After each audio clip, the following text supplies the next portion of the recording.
Welcome back to Murphy Performance Consulting Tip of the Day, where we go over performance-related scenarios and I share with you some evidence-based tools that we can use to help optimize your performance and overall well-being.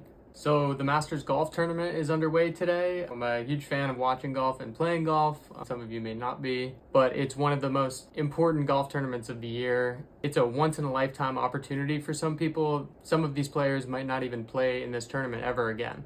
So to relate this to tip of the day number 2, let's talk about pressure, choking, and the yips.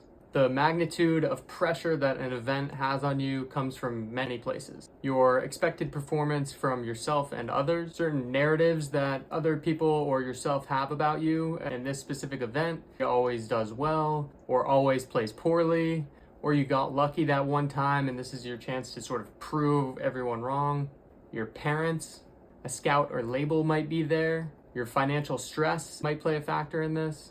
No one is immune to feeling the effects of this pressure. This psychological pressure can actually physically increase our heart rate, our blood pressure, our adrenaline, our cortisol, which is our main stress hormone. And while all of these things can have a positive impact on our performance in the right dose, too much of these things can cause us to choke under the weight of this pressure or contribute to what we call the yips. And too much of this stress response can cause an internal focus of attention, thinking about how we're feeling too much or what we're thinking about too much, involuntary shaking or sweating, a decrease in decision-making ability, increased fear or anxiety, and even a decrease in pleasure or enjoyment. This can be very distracting and cause you to feel disconnected from your body. Your attention is consumed by the implications of your performance in the situation rather than the task or the situation at hand. Choking can really cause this vicious cycle of self-doubt, increasing pressure on the next event. So we really want to be proactive about preparing for these events. Clearly, the way that we're thinking has an effect on pressure that we feel, but also how we feel has an effect on how we think. So one tool that we can use to change how we're thinking is adding a self-talk script to your routine. We can write a script in which we're intentionally talking to ourselves. We want to practice this and have it be routine. Firstly, we may remind ourselves of past successes that we've had performing under pressure, or again, that this is an opportunity to learn and grow from, even if we fail. Maybe that you're proud and grateful to have this opportunity to compete in this event.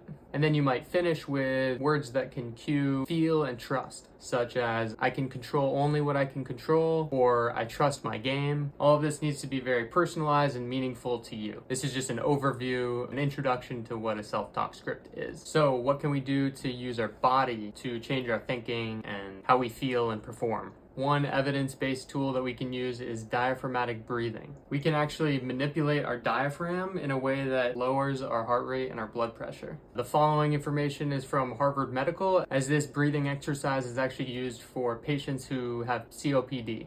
So you take one hand and put it on your chest and the other on your lower belly. Breathe through your nose, filling your lower belly, expanding your hand, tightening your abs, letting them fall inward along with your hand, blowing out your air through pursed lips.